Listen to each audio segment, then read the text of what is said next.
Hello friends, आज हम लोग बेसिक इंटरव्यू क्वेश्चंस का पार्ट 7 देखेंगे जो कि इलेक्ट्रिकल एंड एसी के लिए बहुत ही महत्वपूर्ण है।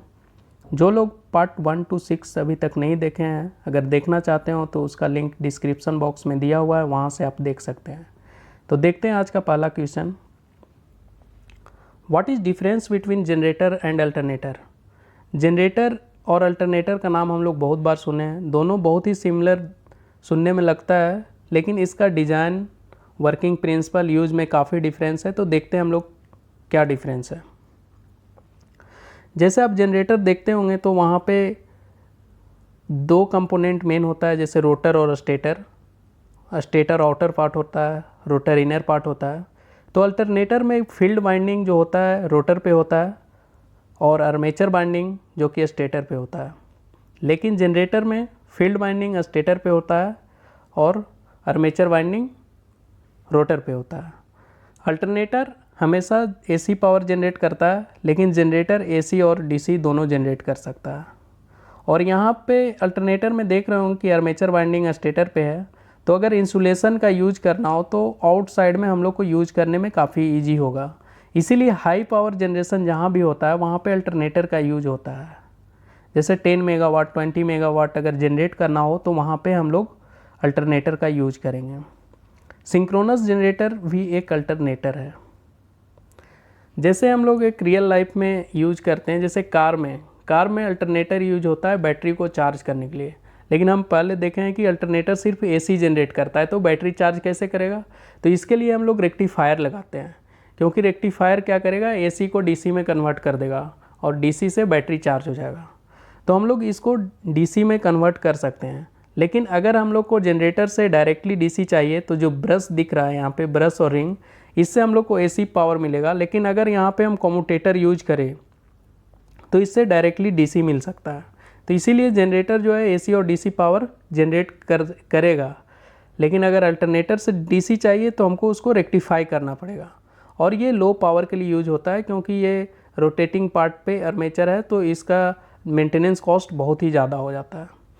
तो अब आप लोग को डिफरेंस समझ में आ गया होगा। देखते हैं next question. What is difference between analog and digital electronics.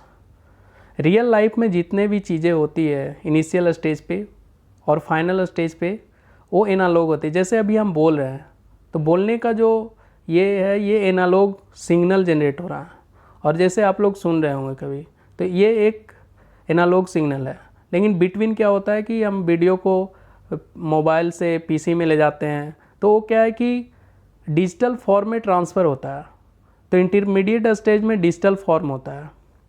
और एनालॉग सिग्नल जो हम लोग रिसीव करते हैं उसके लिए इलेक्ट्रॉनिक इक्विपमेंट चाहिए। तो हम लोग देखते हैं difference analog signal and digital signal में। पहले जानते हैं कि सिग्नल क्या होता है। सिग्नल एक transmission of data which is useful, transmission of information. जैसे जो डेटा यूजफुल होता है उसे हम लोग ट्रांसमिट करते हैं, जिसे हम इंफॉर्मेशन कहते हैं। जो डाटा यूजफुल है उसको इंफॉर्मेशन कहते हैं और उसे ट्रांसमिट कर रहे हैं, तो वो सिग्नल है। तो एनालॉग सिग्नल हम लोग को कंटिन्यूअस वे में प्राप्त होता है, जबकि डिजिटल डिस्क्रीट मोड में प्राप्त होता है। और इसका रिप्रेजेंट करने का तरीका है साइनसोइडल वेव, और डिजिटल को रिप्रेजेंट करने का है स्क्वायर सिग्नल में रिप्रेजेंट करते हैं। अब जब कंटिन्यूअस होगा तो ऑब्वियसली नॉइज़ का इफेक्ट ज़्यादा होगा और डिस्क्रीट पे कम होगा, तो डिस्टॉर्शन भी एनालॉग सिग्नल पे ज़्यादा होगा और डिजिटल पे कम होगा। पहले हम लोग एक कैसेट यूज करते थे गाना सुनने के लिए, आप लोग कभी देखे हो तो उसमें रील रहता था। रील को अंदर चलाते थे और उससे साउंड आता था। वो क्या है कि कुछ दिनों बाद ख़राब हो जाता था। लेकिन अगर अभी चिप यूज करते हैं, मोबाइल में यूज करते हैं, कहीं भी यूज करते हैं, तो इसका लाइफ बहुत ज़्यादा होता है। इसलिए डिजिटल सिग्नल का लाइफ ज़्यादा होता है as compare to analog signal. तो अब आप लोग को समझ में आ गया होगा कि एनालॉग सिग्नल और डिजिटल सिग्नल में क्या डिफरेंस है। बढ़ते हैं अगले क्वेश्चन के लिए। What is fuse.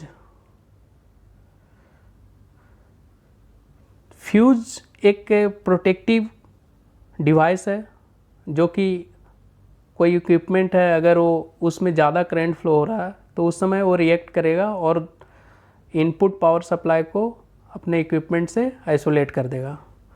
तो ये किस तरह से काम करता है, जैसे अगर किसी डिवाइस या इक्विपमेंट का करंट लेने का क्षमता 10 है, अगर उसमें 20 या 30 जाने लगा तो उस समय क्या होगा कि फ्यूज़ जो कनेक्टेड होता है सीरीज में, उससे करंट 30 एम्पियर जाएगा और उसमें हीटिंग होगा। हीटिंग होने के कारण बर्न हो जाएगा, बर्न होने के कारण वो डिस्कनेक्ट हो जाएगा, इनपुट सप्लाई आउटपुट से डिस्कनेक्ट होकर वो दोनों को आइसोलेट कर देगा। तो फ्यूज़ का मेन पर्पस वही होता है कि हीट होकर वो बर्न हो जाता है और वो आइसोलेट कर देता है।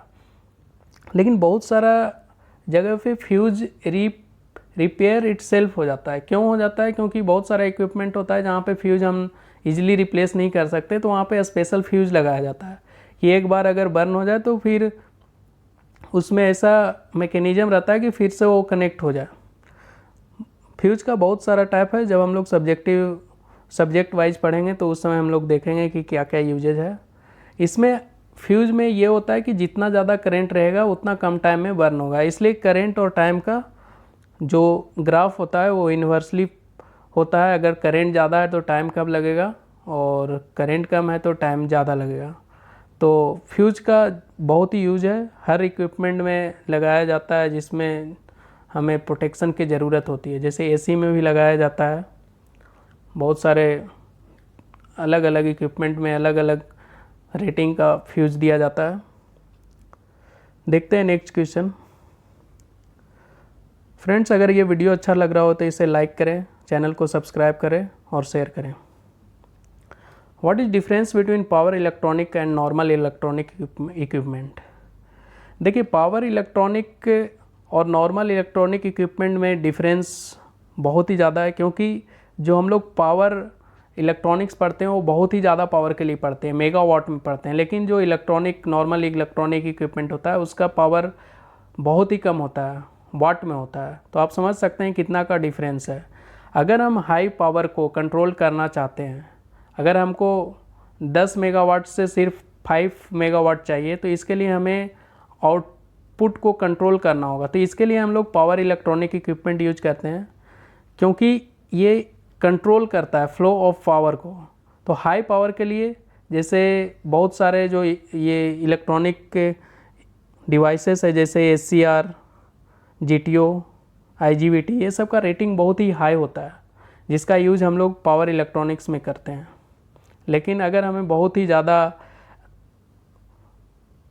ज़्यादा इफ़िशियंसी नहीं चाहिए और इलेक्ट्रॉनिक इक्विपमेंट में यूज करना है, तो इसका रेटिंग उतना ज़्यादा नहीं होता है, वो लो पावर पे काम करता है, फ्रीक्वेंसी हाई हो सकता है। जैसे मॉसफेट को अगर हम लोग यूज करें बहुत ही ज़्यादा पावर में, तो वो नहीं काम करेगा, क्योंकि उसका रेटिंग उस लाइक नहीं है। वहाँ पे फ्रीक्वेंसी ज़्यादा यूज हो सकता है, बट उसका करेंट और वोल्टेज कैपेसिटी उतना नहीं रहता है। तो यहाँ पे हम लोग अलग अलग इलेक्ट्रॉनिक्स का यूज करते हैं ताकि पावर को कंट्रोल कर सके। तो उसका रेटिंग हाई होता है, प्लस फ्रीक्वेंसी लो होता है, हीटिंग लेस होता है एज कम्पेयर टू जो इलेक्ट्रॉनिक डिवाइसेस होता है। तो ये सारे डिफरेंस हैं। देखते हैं next question. What is laser light? Generally question पूछा जाता है कि टॉर्च और लेज़र लाइट में क्या फ़र्क होता है।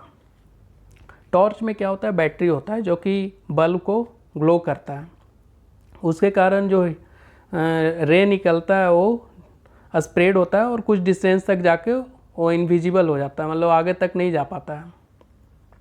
लेकिन लेज़र लाइट में क्या होता है कि एक सिंगल कलर का लाइट जनरेट करता है, या तो ब्लू होगा या तो ग्रीन होगा या कोई और कलर भी हो सकता है। वो सिंगल कलर होगा और काफ़ी डिस्टेंस तक जाता है, इवन उसमें एनर्जी ज़्यादा होता है। तो सबसे पहले देखते हैं लेज़र का फुल फॉर्म क्या होता है। Light amplification by stimulated emission of radiation. तो इसका जो फुल फॉर्म है उसी में सारा इसका मीनिंग छुपा हुआ है। देखते हैं क्या है। जैसे कोई भी मटेरियल होता है जो स्टेबल स्टेट में होता है, अगर उसमें हम एनर्जी दें तो इलेक्ट्रॉन एक्साइट होगा, लोअर स्टेट से हायर स्टेट जाएगा। लेकिन जैसे ही वहाँ पे अगर कुछ स्टेबिलिटी गेन करना हो तो वो क्या करेगा, हायर स्टेट से तुरंत लोअर स्टेट में आ जाएगा, क्योंकि हर आइटम चाहता है कि हम स्टेबल फॉर्म में हों। तो वो क्या है कि जैसे ही हम एनर्जी दिए थे तो वो क्या है, लोअर स्टेट से हायर स्टेट में चला गया, और जैसे ही वो हायर स्टेट से लोअर स्टेट में स्टेबिलिटी के लिए आया तो एक फोटोन जनरेट होता है। तो इस तरह से एक साथ बहुत सारे फोटोन जनरेट होता है, और वो फोटोन लाइट क्रिएट करता है जो कि बहुत ही हाई इंटेंसिटी का होता है, और वो उसका कुछ प्रॉपर्टी होता है। तो अब आप लोग को समझ में आ गया होगा कि लाइट एम्प्लीफिकेशन होता है नंबर ऑफ फोटोन से, और कैसे होता है, स्टिमुलेटिंग इमिशन ऑफ रेडिएशन। तो पहले हम लोग एनर्जी देते हैं, इलेक्ट्रॉन को एक्साइट करते हैं, बाद में इलेक्ट्रॉन फिर से उसी स्टेट में आ जाता है और फोटोन जनरेट करता है। तो फोटोन इमिशन होता है, इसमें मोनोक्रोमेटिक लाइट होता है, सेम कलर का लाइट होता है, कोहेरेंस सेम फेज में होता है, हाई एनर्जी होता है, इसमें डायरेक्शनल होता है, एक ही डायरेक्शन में जाता है। आप टॉर्च में देखते होंगे तो अलग अलग डायरेक्शन में रहता है, सेम फेज में नहीं रहता है। उसमें टॉर्च में एक ही कलर का नहीं रहता, उसमें मिक्स कलर होता है, इसीलिए कोई भी कलर स्पेसिफिक नहीं नज़र आता। तब ये आप लोग सारे जो पॉइंट देख रहे हैं ये बहुत ही इंपॉर्टेंट पॉइंट होता है लेज़र लाइट के लिए। इस वीडियो को देखने के लिए धन्यवाद। अगर किसी प्रकार का डाउट है तो कमेंट बॉक्स में लिख सकते हैं। अगर आप किसी और चीज़ का क्वेरी करना चाहते हैं इंटरव्यू रिलेटेड तो आप मेरे फेसबुक और ईमेल आईडी पे कांटेक्ट कर सकते हैं।